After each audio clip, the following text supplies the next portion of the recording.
Welcome to Ahavas Yisrael Daily. We're still in Chapter 11, Part A, Achdus, the key to answered prayers. The Beis HaLevi al-HaTorah explains a midrash according to the above theme. The Navi Yoshea states, "When you cry out, let your cohorts rescue you, but the wind will carry them all off." The simple meaning of this verse is that the prophet is asking a rhetorical question. Will all the groups of your idols save you? Surely not. Instead, the wind will carry them all away. However, the Midrash interprets this verse differently.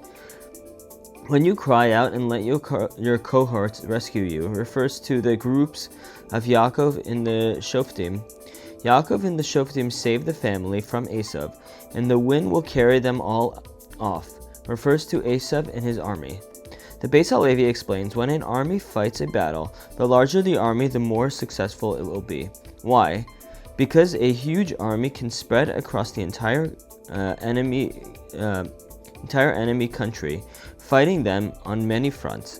However, if the army concentrates all its troops in one area, its size is pointless. The advantage of its numbers is wasted. Regarding the Jewish people, however, the opposite is true. When the Jewish people gather to pray, the size of the group is not important. Rather, the main factor is that they should all be united with one goal. If thousands of people pray together, but their hearts are distant from one another, their prayers are ineffective. But if they join together as one, even if they are a few in number, their prayer will be answered. This is the meaning of the Midrash. Although Yaakov and his children were few in number, nevertheless, they were united, and therefore they succeeded.